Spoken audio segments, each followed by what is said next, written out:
welcome Christine.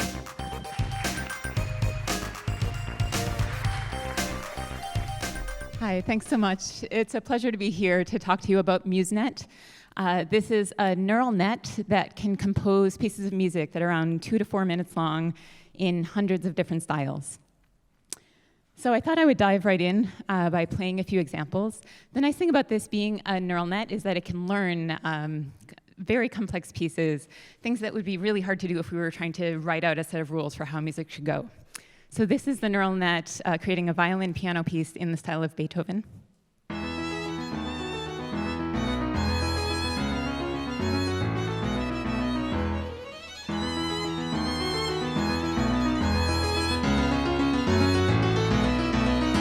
I'm going to cut it off to jump to the same neural net, but now instead composing a piece that's like a jazz band.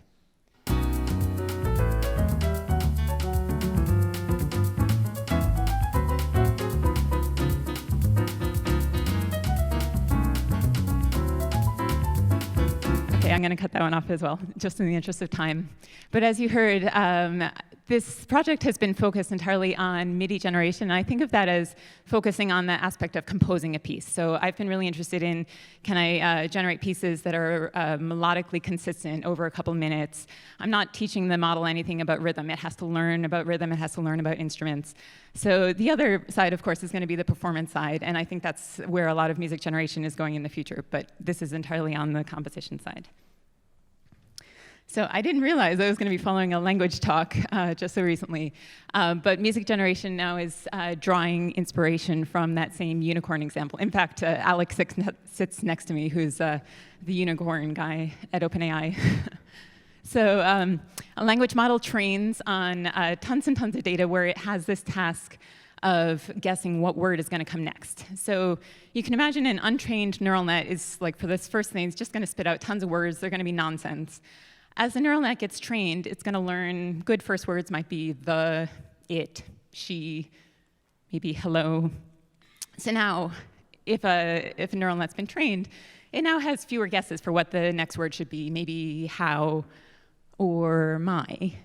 And then now it should really know that the next is name and is. Those should be almost certain guesses. But here again, we hit a point where there's a lot of uncertainty. There are a lot of really good possibilities, so the model probably has to hedge, give low probability to a lot of good answers. And what we can do is we can turn this into a generator by then sampling based on these chances. And the nice thing is we have both the points where you really only have one choice to stay consistent. Those are pretty locked in. And then you have moments where you can actually be creative. There are a lot of reasonable good ways to go next. But of course, I don't want to be doing language. I want to be doing music. So I had the job of figuring out how to translate this into a sequential set that I could feed into a model.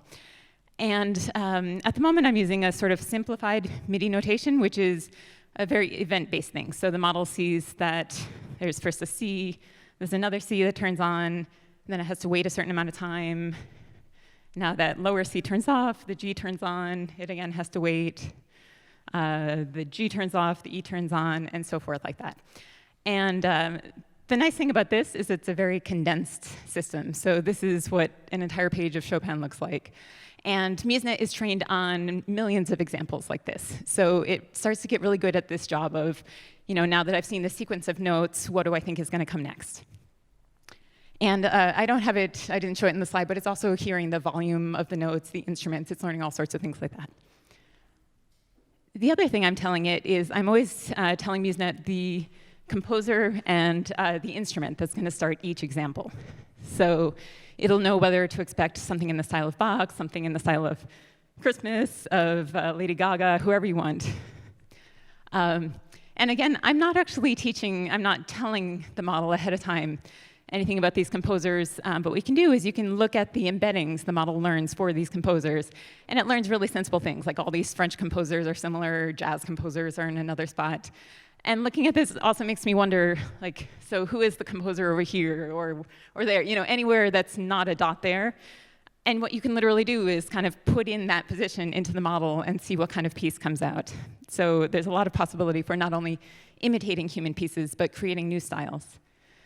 And in fact, one of the things I've done is, here's a piece where I gave it the first notes of a Chopin ballade, So you hear the left hand of a Chopin ballade, but then asked it to be doing Bon Jovi instead. So you end up with this blend.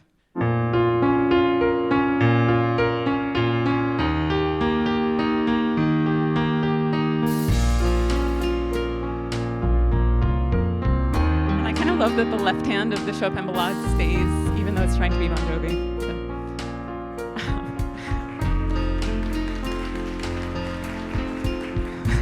I think Chopin looks a little shocked in this picture. So I'm most interested in this for two reasons. One, I'm a musician myself, and I firmly believe that music is one of these fundamental ways that affect our emotions. I think we've all had the experience, you walk into a room, into a restaurant, a nightclub, and the music itself immediately sets the mood for the scene. And the other side of it is I think there's enormous potential for this to be a really neat human-AI blend. So we have MuseNet right now set up both to be, you press a button and then the model will spit out a full piece. But we also have this co-composition mode going where you start in the beginning, you choose what style you want to do, and you hit the start button, and MuseNet comes up with 4 different options of ways you could begin your piece.